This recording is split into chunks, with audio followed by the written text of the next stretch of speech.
I have somebody who has been very active on the ground in the United States, trying to push, the U.S. government to help in Nigeria's challenging situation of insecurity. I'd like to welcome back to Inside Sources Mr. Stephen Osemwegwe, who is the president of the Save Nigeria Coalition. Brother Stephen, good to see you again. Thank you, Laolu. Thank you, Nigerians, for continuing to have faith. And I believe that we are going to pass through this challenging period and come on the other side. And I'm very glad to be back on the show. Thank you, Laolu Akonde. Excellent. Let's get right to it. So the presidency, specifically on Wednesday, sometimes Wednesday afternoon, released a letter that was dated July 6, written by the U.S. President Donald Trump to our own president, President Bola Ahmed Tinubu. And of course, the letter said quite a few things. But what struck my own attention the most was that the president of the United States spoke to Nigerian president about the killing in the Christian communities. And of course, also spoke about some of the developments and the successes that have been achieved. I wanted to ask you, Stephen, how do you read that letter? Thank you very much, Laolu. One of the biggest things as Save Nigeria Group and our U.S. Nigerian Coalition, when we started to push this last year, was to find a way to bring Washington, D.C. and Abuja on the same page of the realities of what Christians are facing in Nigeria. Laolu, if we are counting that goal, we have also now celebrated the communication that is now official, that the U.S.-Nigeria partnership, which was not existent a few months ago, when there was social media and guns are blazing, chaotic communication that was almost as though the two nations were talking apart, where one was saying, oh, there is really nothing happening, while the U.S. was saying, this is happening. We, as Nigerians in America, felt there needed to be acknowledgement of the reality. That Christians in Nigeria, particularly in the farming communities of the Middle Belt in Benue, Plateau, and the rest of it, Southern Kaduna, even the Northeast, are bearing the brunt of a terror group which nobody can side with. They are a radical extremist group focused on creating what they call a caliphate. And today there is now official communication. Laolu, we are excited that the United States sees a partnership with Nigeria to end this issue. And in that letter, it was clear that the killing of Christians needs to stop. It was clear that that conversation is no longer where it was, Laolu, when I first came on your show last year, where there was argument, is it true or is it not true? The fact that Christians are being killed, that millions are displaced from their home for the past 10 years plus, is now a known fact, and the Nigerian government has now owned up to say we want to work with the U.S. We want to work with not only the U.S., international community, to find solutions that should be local. However, we want more to be done. We are very excited because number 2 man of ISIS was killed. He was hiding in Nigeria. Many Nigerians did not know. We did not know until the U.S.-Nigeria joint effort. The U.S. administration here, President Trump, is excited because they are beginning to see movement in the right direction. For example, the number of cache that when I was last on your show, we mentioned that they carted away a lot of intelligence material from ISIS in Nigerian territory. So much so that they needed an extra plane to know what ISIS was doing in not just Nigeria, on the sub-region. So this letter, official communication between Trump and President Tinubu, is a step in the right direction, but it also acknowledges what was unclear in the past, that are Christians being killed? Are moderate Muslims being killed? Are Nigerians facing the brunt of radical Islamic terrorism? Is Boko Haram, the Fulani ethnic militia, and ISIS, are they really in Nigeria doing damage? That much now is clear by that letter, Laolu. Exactly. So that is an indication indeed, and I agree with you, Stephen, that we've come quite a long way in trying to bring together this active collaboration. I think that the activities of people and institutions, the collaborations of people such as yourself, and the fact that the president himself, eventually nominated an ambassador to Washington, D.C. and then New York. I think all of that have come together to provide, this kind of progress. But I wanted to ask you that now, last week, the congressman from Florida did speak about this bill that will freeze, further U.S. aid to Nigeria until the Americans are satisfied about some of the things that they want done in order to stop the killings. How do you? What's your response to that? My dear brother Laulu and all Nigerians listening, the last thing we need is anything that will benefit the ordinary Nigerian being taken away. So at first glance, I would say, this aid would have probably helped with the HIV treatment and other things that are coming. But at the same time, this may make those in authority in Nigeria, in Abuja, take what the US is saying more seriously. Just like now, we are beginning to see full cooperation. For example, the Assistant Secretary of State was just in Nigeria, and he met to check on the positive advancement with the US-Nigerian partnership. I believe I met with Riley Moore a few weeks ago in his office when we presented the award to him as a coalition to thank him for his efforts in Nigeria. And one of the things Riley Moore said, he said some positive steps have been taken, but more needs to be done because the killings are continuing.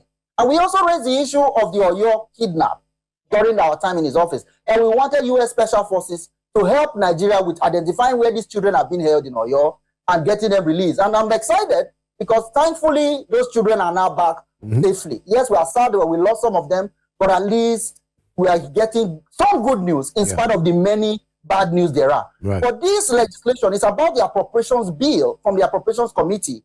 They are literally conditioning U.S. aid to continue in improvement. They want to see such things like happened in Oyo. They want to see that in Riom, where we just had an attack. Even Reverend Ezekiel Dachomo mentioned the members of his families were killed recently. Yeah. And he himself is being threatened. We want to appeal to the Nigerian authorities, to the Minister of Defense, the President. Please deploy that level that we saw on video in Oyo. Deploy them in Plateau State, in Benue State, and in other states. And if you do not have enough resources, call for U.S. help. We are here to support that effort.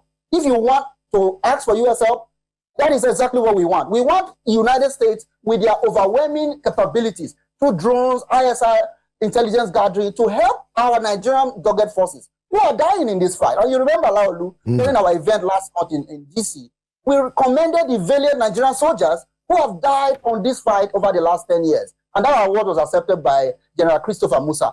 Our goal is not to paint Nigeria as incapable of unwilling. Our goal is to find help. Yes. Because I believe that these terrorists are funded globally.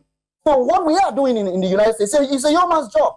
We are literally saying to the US, please help us. We need your capacity. We need your platform. We need helicopters. We need training. And these things are already happening. However, there's more that needs to be done. I have to be honest with you. We are still getting reports of random attack. For example, in Otukpo, in Benue State, people were killed as a result of something around the Magban leader. There's so much that needs to be done, but we are beginning to see our government take this seriously. For example, we now have an ambassador in D.C., Chairman Honorable Latif Arey is in DC. Yeah. This is a good step in the right direction because now, even we can communicate with him, he can communicate with Abuja and also the White House and State Department.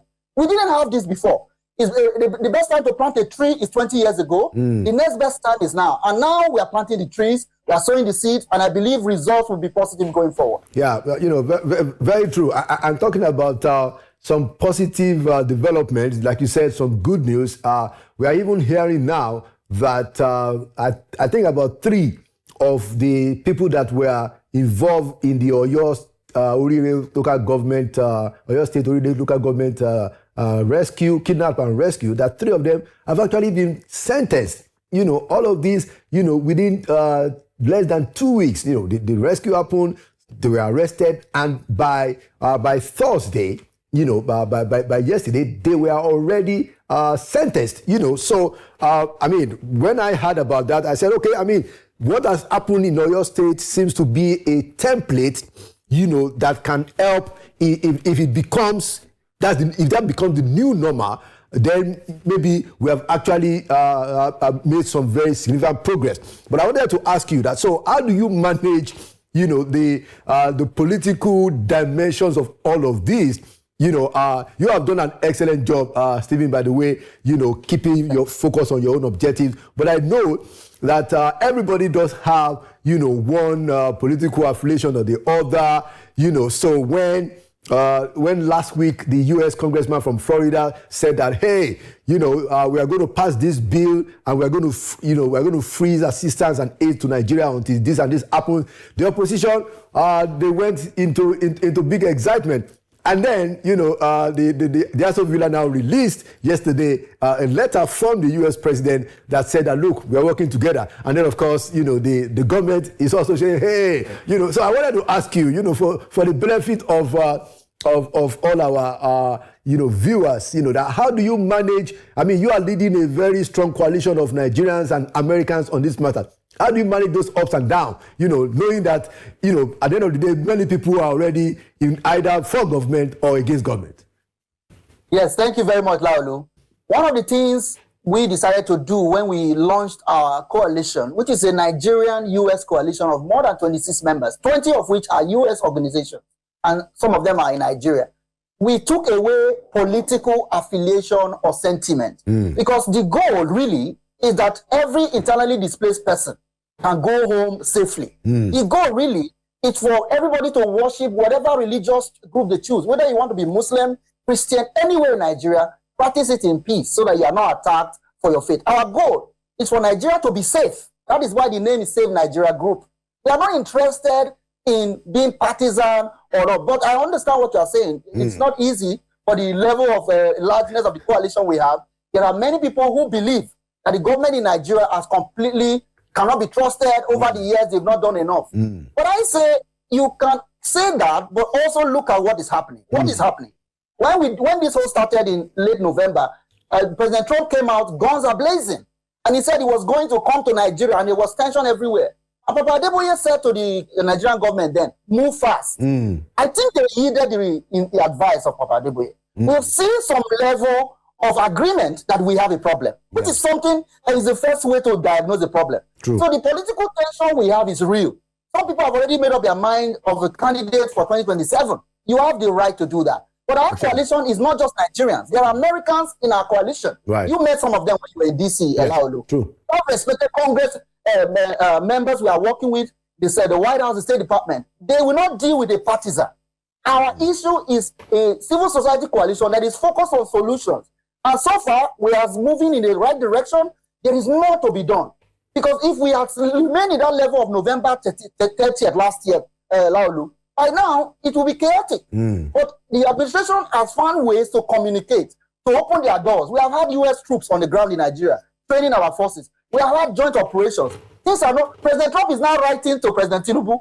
We have moved past where we were.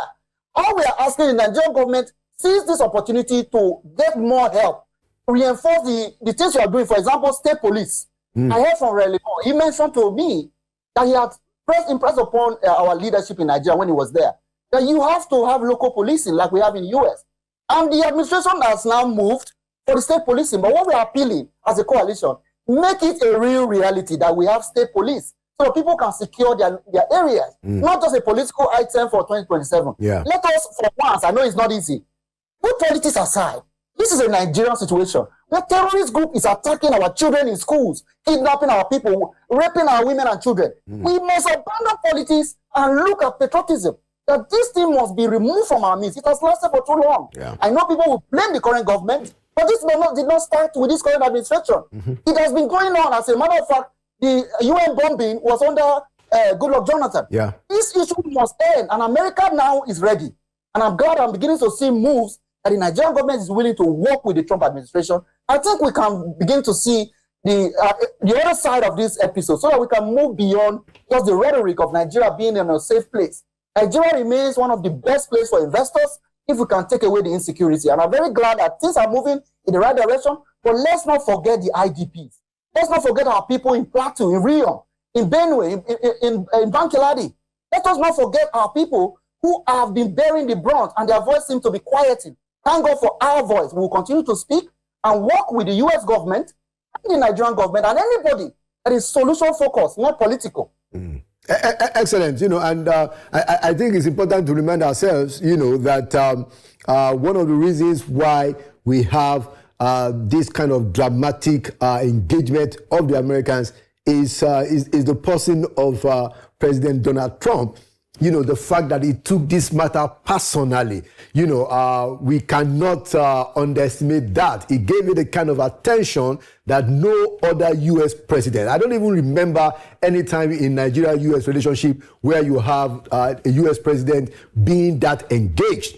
We must continue to be thankful, for that development. But I wanted to follow up. Yeah, go ahead.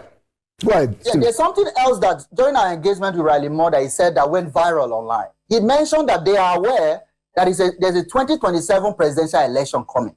And Riley Moore said him and the Trump administration are paying close attention that election will be free and fair. Because they recognize that Nigeria is one of the largest democracies in Africa. Yes. They will not do what the other administrations have done, interfering nefariously. But their eyes are on the ball, particularly because of what they've seen, that Christian persecution is real, and even moderate Muslims are bearing the brunt. They are also being attacked. America is saying, to solve this problem, we are watching your next election. Let it be peaceful, let it be free and fair. So I want to appeal to all those. I'm not a partisan. Let the election next year be turn a new leaf. Let people express their franchise. And if that happens, I think we'll begin to unite the country, because there's so much bad blood on both camps, which is why I'm happy I'm not in any camp at the moment. I'm in the Nigerian camp. And I hope we can all come together as Nigerians and solve this problem once and for all and begin to bring investors.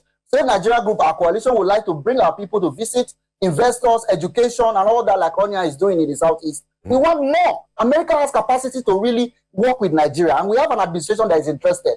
We must take advantage of this current administration that is interested, like you have said. Yeah, excellent. And so we have just 2 more minutes to go.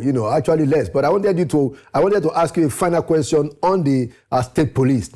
Again, this is one of the game-changing things that has happened, for which we have to also commend the current president. I think he was late in warming up to the idea. He wasn't as bullish as he was on the issue of tax reform. But hey, he has come around, and we have a bill that is being worked on. But the fears have been expressed about how governors can potentially turn the idea of state police to their own personal aggrandizement. Do you have that kind of fear too, or what will be your word on how to have a state police that can actually give us the opportunity to re-engineer the whole idea of policing in Nigeria? Just in a very quick 1 minute, Stephen. Thank you very much. The idea of state police is just a normal practice across the Western world, as far as I know. And the fact that Nigeria now is moving not just to make it a presidential declaration, but going through the legislative process to make it outlive this current administration and become an extra support is a good thing. A bad state police, whatever you think or whatever problems people are afraid of, is better than none at all. It's like saying that your security guard sleeps at night. It's not very effective. It's very fat. But you have security guard. It's better than none at all. The idea that we have state police is an addition to, it's not going to take away from the federal.